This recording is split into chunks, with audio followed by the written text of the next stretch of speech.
الحمد لله الحمد لله رب العالمين والصلاة والسلام على رسول الله صلى الله عليه وسلم.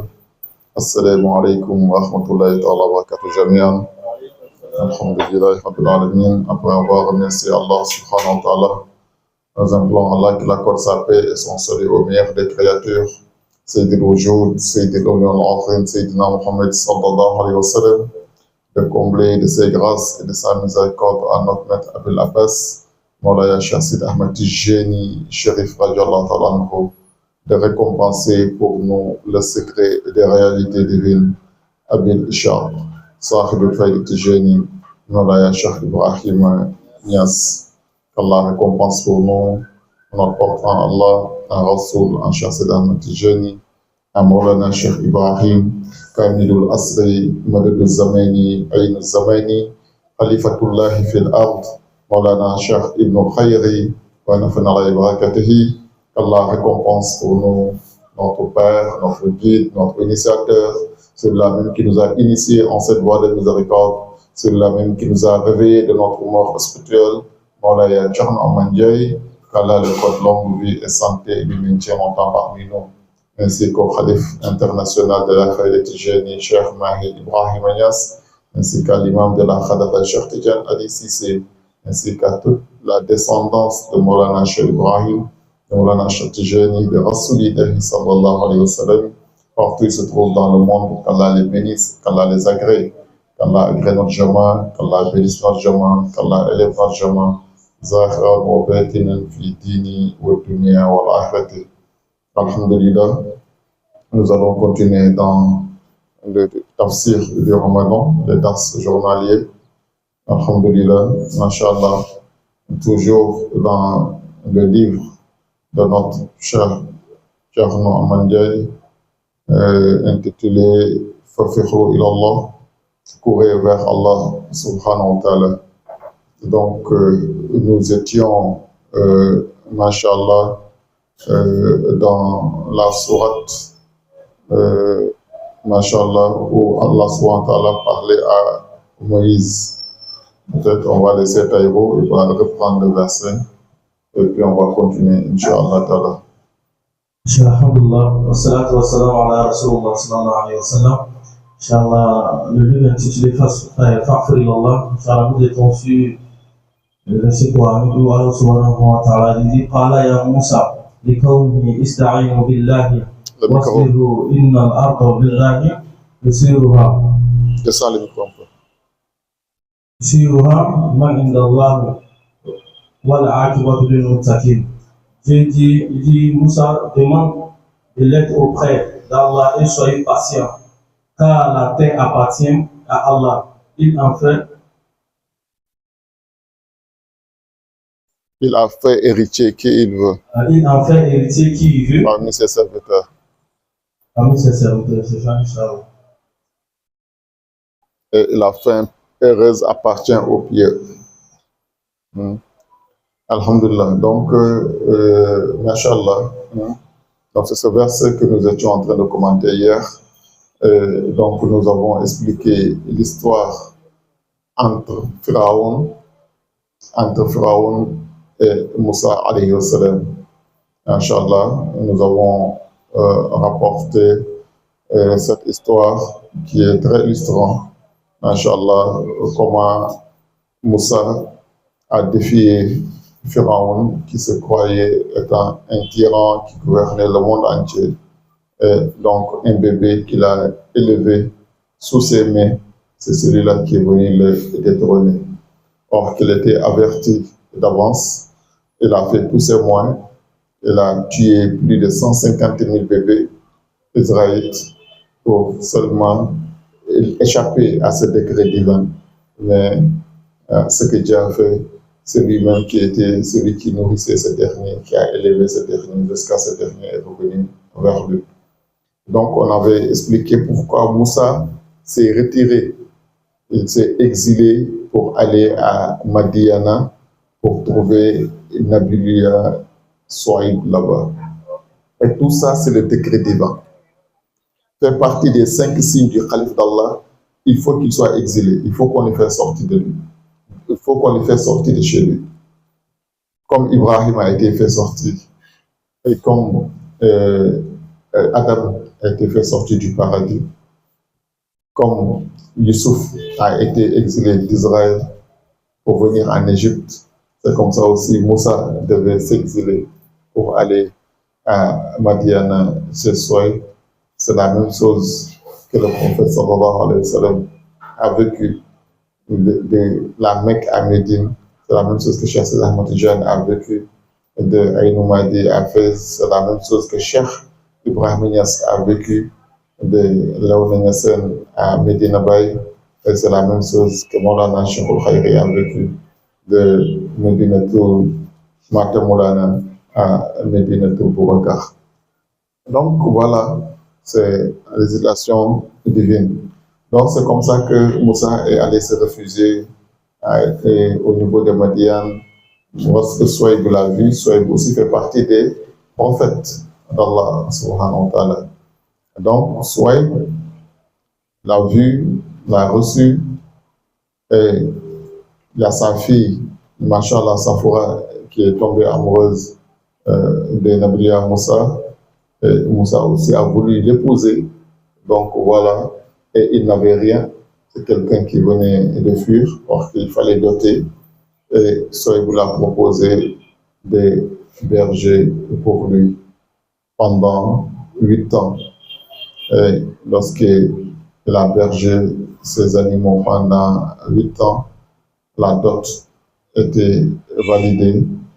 Maintenant, il fallait que lui-même, il a rajouté 2 ans encore de plus de travailler pour avoir ses propres biens, ses propres moyens, pour pouvoir subvenir à sa famille.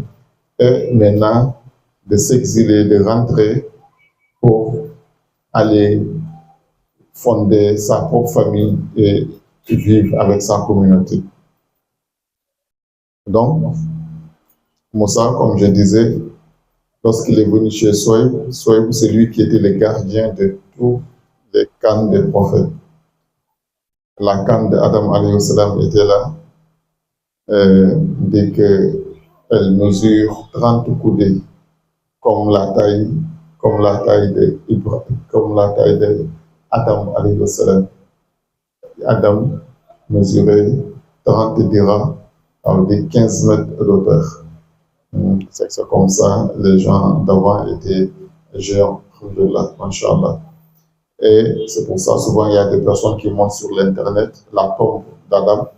Si vous voyez, la tombe est très longue, étroite, alhamdoulilah, mashallah. Et c'est comme ça que Moussa, la canne, si tu viens prendre, or que ce n'est pas pour toi, tu ne peux pas le soulever. Elle ne va pas, elle ne bouge pas. Et le secret de cette canne-là, ça ne date pas d'aujourd'hui. C'est la même chose qui s'est passé avec Maulana Cheikh Ibrahim Niass. Lorsqu'il est parti à Fès, on a présenté la canne de Cheikh Seydi Ahmad Tidiane. Personne ne pouvait soulever la canne. C'est lui qui a pris la canne et il est venu avec la canne à Medina Baye. On a su qu'il était le propriétaire de la canne de Cheikh Seydi Ahmad Tidiane, Cheikh Fadjallah. Et c'est ainsi, Moussa, Inch'Allah, c'est lui seul qui a pu soulever la canne. Inch'Allah, malgré beaucoup de domestiques que Souaïb a employés pour travailler pour lui, mais personne n'a pu soulever cette canne-là. Mais lorsque Moussa est venu, il a soulevé la canne, automatiquement, vous savez que celui-là, c'est un futur prophète. C'est une manière de le tester. C'est pour ça, dès lors, la canne avait commencé à opérer des miracles avec Moussa alayhi salam. C'est pour ça, lorsqu'il rencontra Allah subhanahu wa ta'ala et Allah lui dit, qu'est-ce que tu as dans ta main? Il a dit, ce que j'ai ma main, c'est ma canne. Elle me permet de berger mes animaux, de pâturage. Elle me sert de moyen pour puiser de l'eau dans le puits, comment une canne peut aider quelqu'un à puiser de l'eau dans le puits, devient sous forme de corde, et faire sortir de l'eau pour abreuver ses animaux. Maintenant, la nuit aussi, il peut mettre cette canne, piquer, et cette canne va lui servir de lumière pour l'éclairer et tout ça. Il faisait beaucoup de choses avec sa canne. Donc, Moussa alayhi salam, c'est ainsi, voici le contrat est fini, il doit se retourner avec sa femme. Et il veut se cacher de Pharaon pour aller s'installer dans un autre endroit où Pharaon ne va pas le connaître, comme c'est quelqu'un qui a déserté. Il n'avait pas l'intention de se retourner encore vers Pharaon, parce que c'est la sentence qui lui attend là-bas. Quand il va, il doit tuer parce qu'il a tué quelqu'un. Et maintenant, ce que Dieu fait. Sa femme était enceinte, voilà.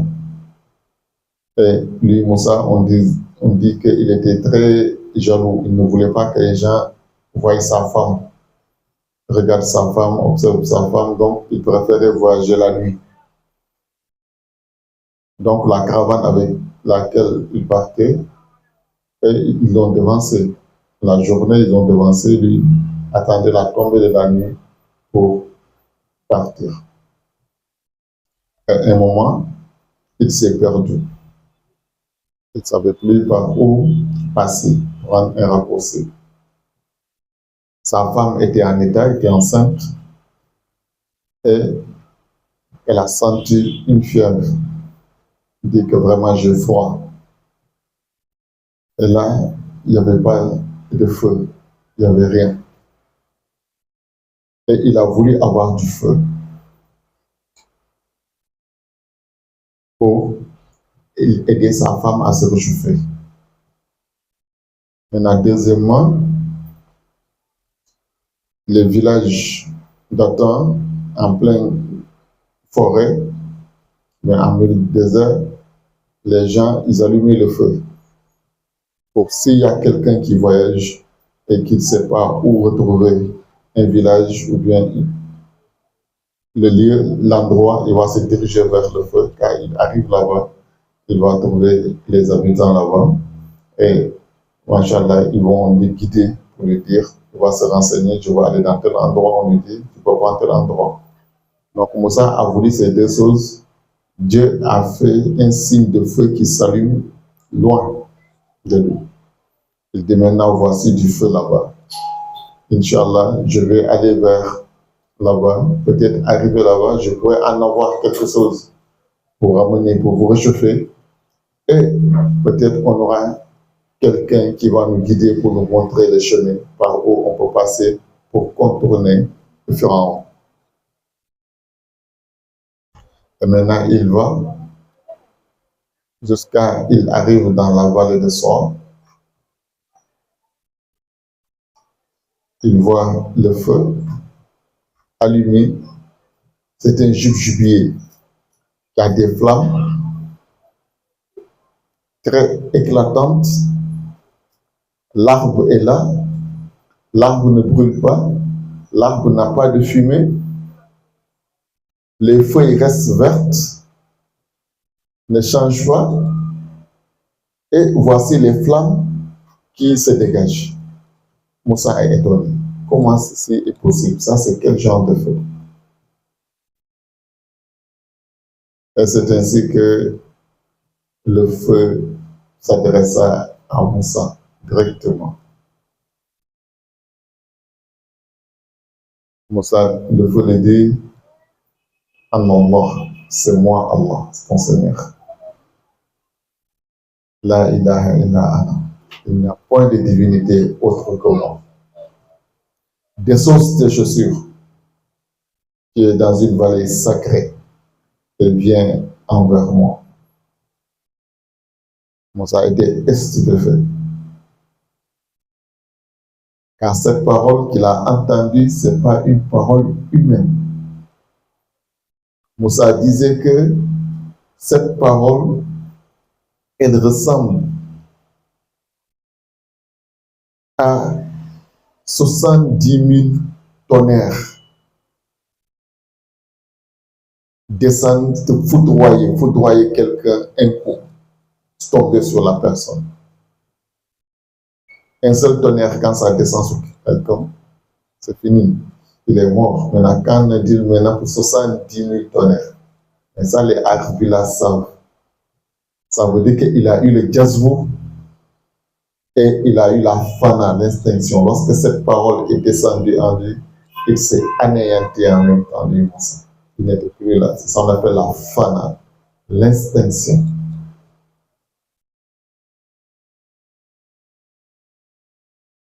Et c'est ainsi, il dit, il entendait la parole. Il entendait la parole par tous ses pores. Ce n'est pas par ses oreilles seulement. Partout où il y a poil dans son corps, il entendait que la parole rentrait par là. Il entendait la parole de tous les niveaux. Il dit que la parole était plus intéressante que toute jouissance au monde. Le plaisir et l'apaisement et le bonheur qu'il a vécu dans ces moments, dans sa vie, il n'a jamais vécu quelque chose de pareil. Donc ça, les Arabes connaissent mieux que ça, c'est qu'ils sont arrivés en cet état de fana et d'extinction d'Allah subhanahu wa ta'ala. Ils vivent des moments extraordinaires, malgré qu'ils ne sont plus là. Mais ils ont cette sensation. Et c'est ainsi que s'adressa à lui. Et Moussa a su que vraiment il y a quelque chose qui se passe. Et ça, c'est le Coran qui a expliqué cette histoire. C'est un verset du Coran. Le feu s'adressa à Moussa et dit à Moussa, en Allah, je suis Dieu. La ilaha illa ana, il n'y a point de divinité que moi. Donc si Allah peut se manifester à partir d'un buisson ardent, feu, et pour dire je suis moi, je suis Dieu. Qu'en est-il maintenant pour l'être humain, le fils d'Adam, le Khalif? Celui-là que Allah a dit, mon serviteur ne cesse de se rapprocher de moi avec des nafil jusqu'à ce que moi, Allah, je l'aime. Quand je l'aime, je le deviens. Allah, quand il devient son serviteur, est-ce que Allah ne peut pas parler à partir de la langue de son serviteur pour dire que je suis Dieu? En Allah. La ilaha illa ana.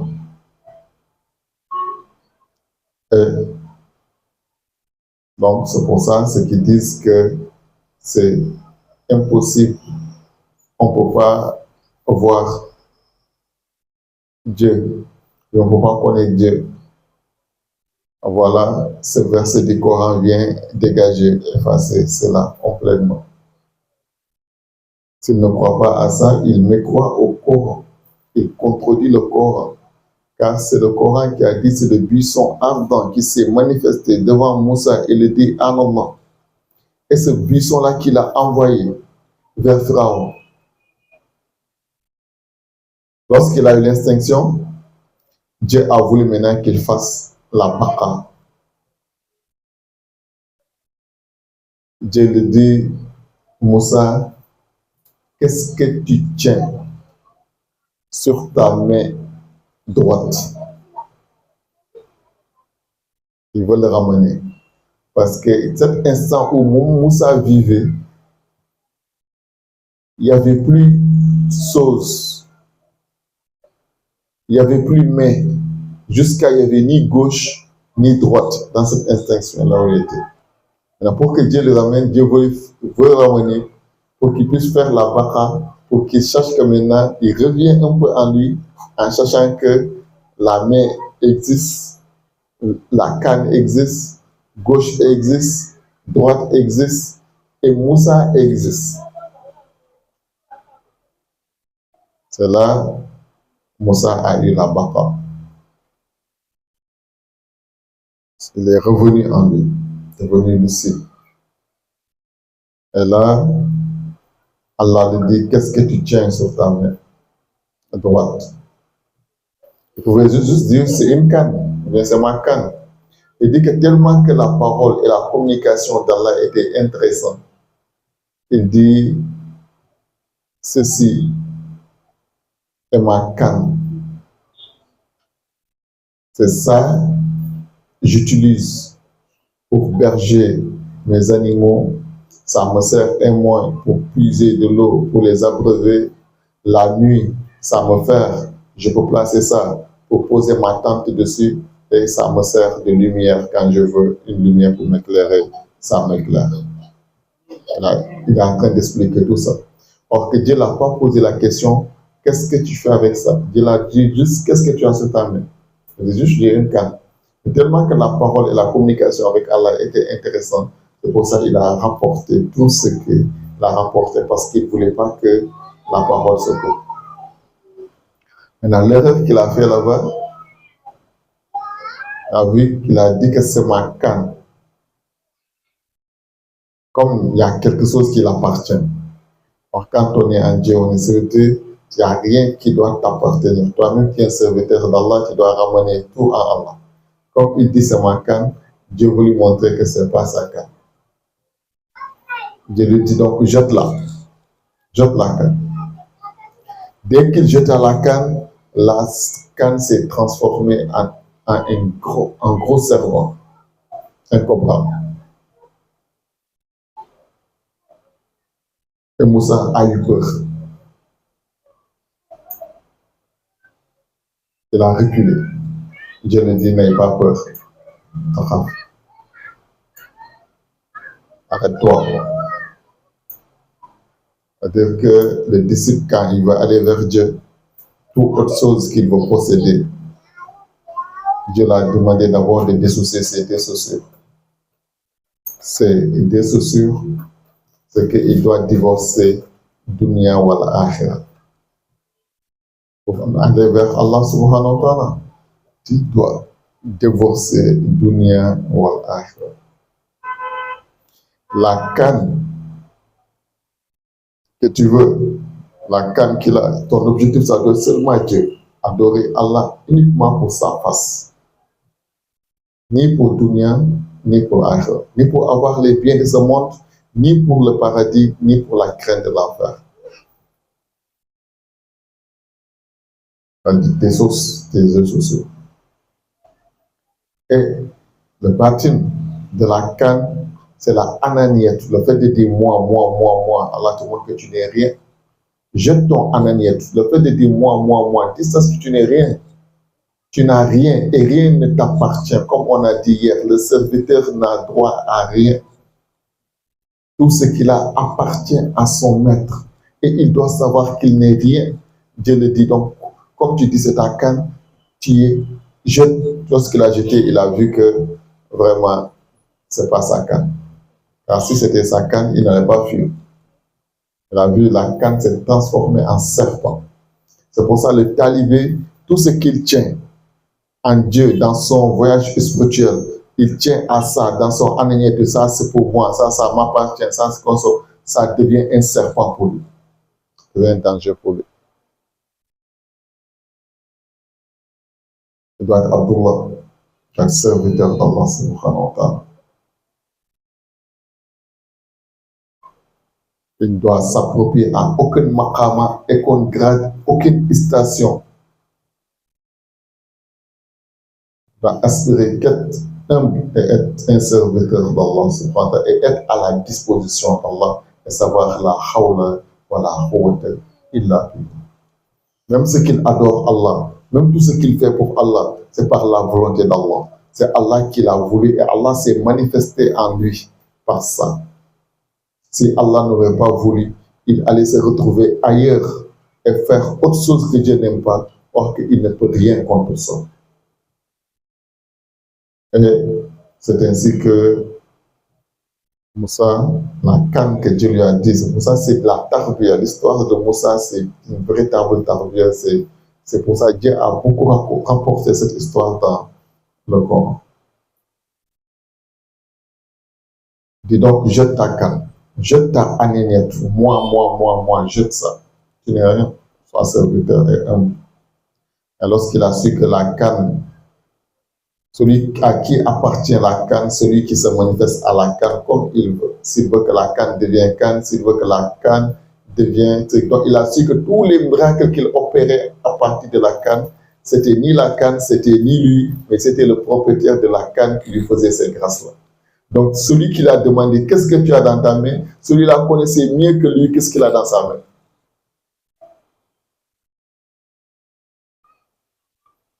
Donc, il lui dit maintenant, attrape-le. Lorsqu'il l'a rattrapé maintenant, ça s'est transformé en canne. Il l'a attrapé. J'ai en train de lui rassurer. Il lui dit maintenant, mets ta main en bas de tes aisselles et fais sortir. Ça me dit que Moussa était noir. Et lorsqu'il a mis sa main en bas de ses aisselles, il a fait sortir, sa main est devenue toute blanche et lumineuse. Allah lui dit, ça fait partie des signes que nous t'avons donnés pour que tu vas vers Pharaon. Car Pharaon s'est énorgueilli. Il a dépassé les limites. Il s'est autoproclamé la divinité. Donc, on va lui dire de revenir à la raison. C'est moi seul qui est Dieu. Personne d'autre n'est Dieu que moi. Et qu'il soit humble et qu'il arrête de malmener le tribut d'Israël et qu'il vous libère. Vous allez à la recherche de la terre promise. Mais si tu vas vers lui, sois poli et parle-lui avec beaucoup d'indulgence. C'est Allah, Allah, il est extraordinaire. Le royaume, lui, Allah, c'est lui, il donne son royaume à qui il veut. La royauté, c'est un des ordres d'Allah, c'est une des manifestations d'Allah. Le fait que Pharaon est roi, c'est Allah qui l'a nommé ça. Donc Allah respecte ce qu'il a fait aussi. Il ne peut pas vouloir quelque chose et le contraire aussi en même temps. Donc c'est pour ça qu'il le respecte. Même son prophète, il a dit, si tu vas, sois indulgent envers lui. Sache que c'est un roi et que c'est moi qui l'a nommé cette royauté. C'est une de mes manifestations. Donc il faut respecter ma manifestation envers lui. Et Moussa a dit, Allah, donc maintenant, aide-moi. Aide-moi, ouvre mon cœur, parce que Moussa était quelqu'un de très nerveux. Il dit donc, Allah, ouvre mon cœur. Facilite-moi l'indulgence et accorde-moi l'éloquence. Car si tu veux appeler les gens en Dieu, il faut que tu sois éloquent. Et comme on a dit hier aussi, il avait un problème, sa parole n'était pas claire. Lorsqu'il a pris cette braise de feu, il l'a mis dans sa bouche, ça l'a brûlé, donc sa parole n'était pas du tout claire. Donc il a demandé à Allah de lui faciliter la parole et de lui accorder l'éloquence. Allah a dit, je t'accorde tout cela. Et ainsi, je te recommande. Allah dit, je t'accorde tout cela. Et je te garantis que je mettrai mon amour et mon affection dans le cœur de ceux vers qui tu seras. Donc, une fois qu'ils vont t'aimer, ils vont t'admirer, ils ne souhaiteront plus te faire du mal. C'est pour ça, Moussa, malgré que Moussa lui a défié, il avait un amour profond, il avait de l'affection envers Moussa. C'est pour ça qu'il ne pouvait pas le tuer, ni le condamner, malgré toutes ces épreuves qui sont passées, tous les défis qui sont passés. Mais il ne pouvait pas le faire, quoi que ce soit. Or que Moussa n'avait pas d'armée, n'avait rien. Mais il avait une affection, c'est Dieu qui avait mis cette affection-là en son cœur vers Moussa alayhi salam. C'est ainsi que Moussa s'est rappelé de son frère Haroun. Il dit, Allah, parce que mon frère Haroun soit mon ministre, mon wazir, pour m'accompagner dans cette mission. Pour que si jamais les gens n'arrivent pas à comprendre ma parole, pour que lui aussi il puisse parler avec eux. Allah dit, je t'accorde cela. Samoulana Cheikh dit, les parents sont de deux sortes. Comme Moussa et Haroun, Allah lui a nommé prophète, il s'est rappelé de son frère il a demandé à ce que Allah nomme son frère aussi prophète. Et Dieu a accepté. Aaron est devenu prophète, messager auprès de Moussa. Ou bien il dit les parents comme Youssouf et ses frères.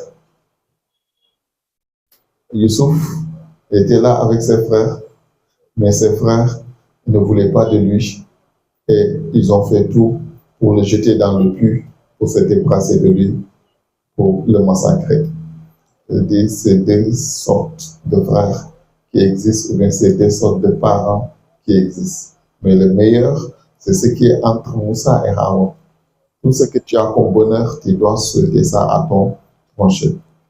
Maintenant, si le contraire se fait, la personne lui en retour, il te souhaite le mal, toi tu n'es responsable de rien. C'est lui, c'est son mal qu'il va vivre. C'est le mal qu'il t'a souhaité, c'est lui-même qui va vivre ce mal-là. Parce que vous avez vu, les frères de Youssouf, par fin, ils sont venus se prosterner devant Youssouf. Et c'est Youssouf qui les a récupéré toute la famille et leur père les a installés en Égypte. Il les a donné des privilèges en Égypte jusqu'au moment que Youssouf est décédé, est parti et tout. Les rois se sont changés jusqu'à l'avènement de Moïse. Maintenant, celui-là est venu être contre ça pour dire que vous, les Juifs, vous êtes des étrangers, vous n'êtes pas des Égyptiens. C'est à cause de Youssouf que vous êtes venus ici. Donc, vous, on va vous malmener. Vous êtes nos esclaves. Et ils ont maltraité les Juifs et ils les ont transformés en esclaves pour les malmener. Mais Youssouf avait prophétisé, avait dit qu'il y aurait un jour, vous allez sortir de Misra à la recherche de la terre promise par Allah subhanahu wa ta'ala, mais le jour que vous irez rechercher mon cercueil, mon tombeau, et ne laissez pas mon corps ici, allez-y avec mon corps. C'est pour ça que vous allez voir dans le film même, bien sûr, vous voyez les images des gens de Moïse et tout ça, ils avaient toujours un cercueil dans leurs mains avec lequel ils se promenaient. Et lorsqu'ils ont découvert Youssouf, plus de 400 ans après son décès qu'on l'a enterré, son corps, rien n'a changé. Allah est puissant. Et c'est ça le corps des Arifin Billah. Tout Arif Billah, la terre ne peut pas manger sa chair. Jamais. C'est haram pour la terre de manger son corps. Et c'est ainsi, Moussa a pris, Dieu le dit maintenant, va. Maintenant son esprit est parti sur sa femme qu'il a laissée derrière. Lui n'était pas venu pour ça. Et Dieu lui mène en mission. Et il n'a plus le droit de se retourner. Il doit aller direct. Il voulait se cacher de Pharaon. Maintenant, celui de qui il veut se cacher, Dieu lui dit, va directement vers celui-là. Il a passé à sa femme maintenant. Qui va nourrir sa femme, qui va s'occuper de sa famille derrière lui et tout. Il y avait un rocher devant lui. Et Allah lui dit, tape ton caillou sur ce rocher-là. Tape ta canne sur ce rocher. Il a tapé la canne, le rocher s'est cassé et il a vu un autre rocher encore à l'intérieur. Je lui dis tape encore. Il a tapé. Cette rocher s'est écrasé. Il a vu un troisième rocher encore à l'intérieur. Et je lui dis encore tape. Lorsqu'il a tapé, il a vu c'est cassé et il a vu deux vers et deux chenilles qui vivaient dedans et qui disaient Subhanallah, walhamdulillah, wa la ilaha illallah, wallahu akbar. Automatiquement, il s'est dit celui qui fait vivre cette créature-là au fond des rochers, de rocher en rocher, de rocher en rocher, n'ont pas où sortir pour aller chercher la nourriture. Mais malgré ça, Dieu les nourrit dedans. Celui qui fait ça, il peut s'occuper bien de ma famille et de tout ce que j'ai laissé derrière. Il ne s'est plus retourné. automatiquement il est parti. Et c'est là que Allah l'a inspiré un secret. Il dit que une fois que tu vas vers Pharaon, dis raditu billahi rabba wa bi islami dinan wa bi qur'ani hukman wa bi muhammadi rasulillahi sallallahu alayhi wa sallam nabiyya. C'est un très grand secret. Raditu billahi rabba. J'agrée Allah subhanahu wa ta'ala comme mon Seigneur. Wa bi islami dinan. J'accepte l'islam comme ma religion. Wa bi qur'ani hukman. Et je prends le Coran comme mon guide et ce qui me juge. Wabi Muhammad sallallahu alayhi wa sallam nabiyya, et je prends Muhammad comme mon prophète, comme mon messager. Dis ça, tu dis ça devant un lion affamé. S'il devait se diriger vers toi, il va s'arrêter, il peut te faire quelque chose. Je le dis ça, tu le dis devant Pharaon, il devient faible et incapable devant toi. Tu lui diras tout ce que tu veux et il va se soumettre. Il ne peut pas faire preuve de méchanceté envers toi. Quand tu le dis, tu le domptes en même temps. Il va t'écouter. C'est donc quelqu'un qui va jusqu'à dire que je suis Dieu. Tu viens lui parler d'un autre Dieu, tu dis qu'il est devant moi. Prenez-lui, mettez-lui en prison. Tu peux rien. Mais il parle, tu parles. Il te dit ce que tu dis, c'est faux. Tu lui dis, voici les preuves. Il parle, tu dis ce que tu dis, c'est pas comme ça. Ce que je dis, c'est comme ça.